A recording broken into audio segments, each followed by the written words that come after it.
All right, it's time to make another superhero, so go ahead and leave a thumbs up. I appreciate it. Also, if you enjoy reading comics, we do have a newsletter that comes out every Friday. It's got our reviews, our news, our recommendations. You can find it at our website. All right, this one is going to be fun. I think I've never done anything like this quite yet. This is a what if, where Tony Stark, after his heroic sacrifice, does not end up in that afterlife Skittles party. But instead his last-minute upload works, and Tony becomes some kind of new digital form of life. His consciousness uploaded into a server farm, and Stark basically reincarnates himself as pure data. What? Does he just exist as a computer program forever? That doesn't seem like Tony's style.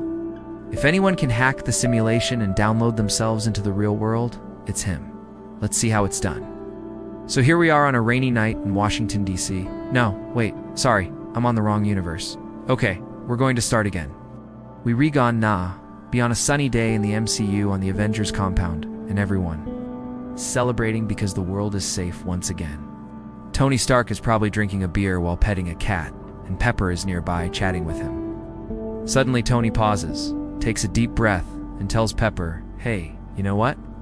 Today was pretty great, wasn't it?" Pepper smiles and replies, "Yeah, best day ever.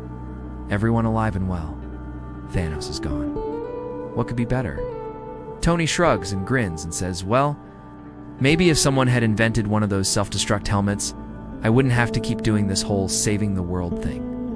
Suddenly, Tony's face changes. He begins to panic. "No, that's not funny. I'm dead. Need to do my protocol." Pepper quickly grabs Tony's arm and asks, "What are you talking about? You're not dying." Tony yells, "It's too late. There's no time. Emergency Protocol 76. Activate now," and then he faints. Pepper calls for Dr. Strange, who attempts to revive Stark, but to no avail. He even casts a spell that reveals Tony's soul, but all they see is an empty white void. Tony is gone. Later on, we zoom out from the Avengers compound and show Earth from space. A spotlight shines down on a series of coordinates, and suddenly a bunch of satellites rise up, tilting their dishes towards the same spot. These are Stark satellites. And as they rotate, they reveal a massive network of fiber optic cables connecting them all together.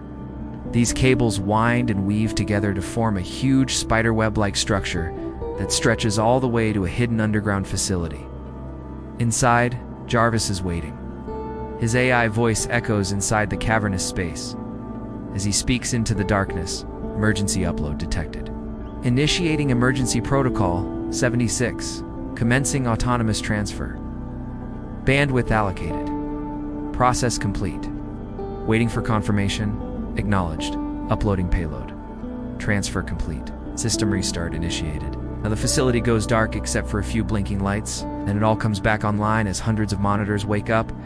A green bar slowly fills up on one of the screens. It is labeled upload percentage and currently reads 1%. Every millisecond the bar moves a little further, moving closer and closer to 100%.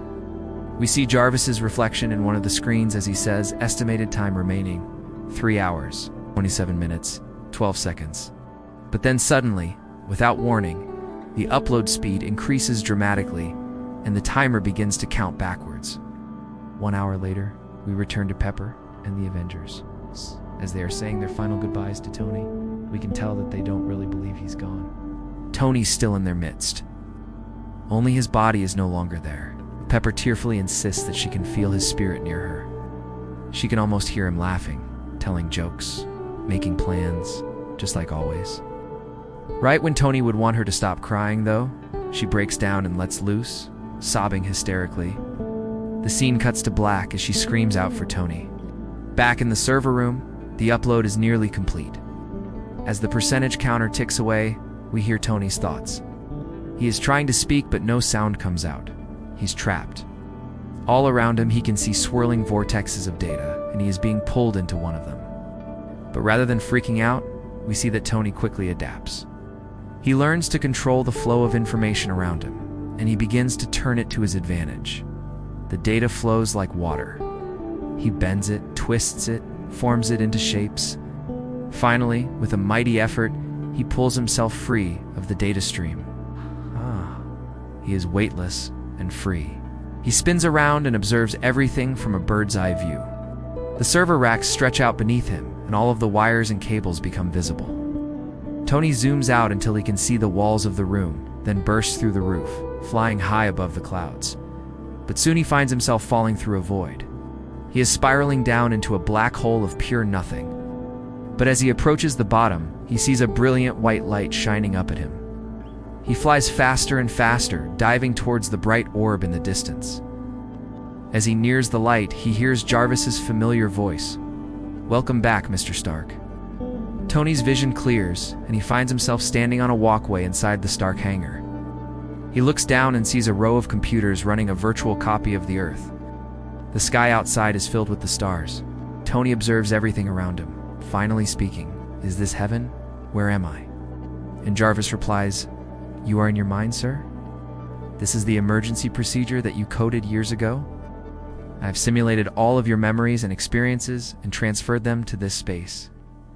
You are safe here, Mr. Stark." Tony pauses and adds, "Safe but alone." "Why did you upload me?" What's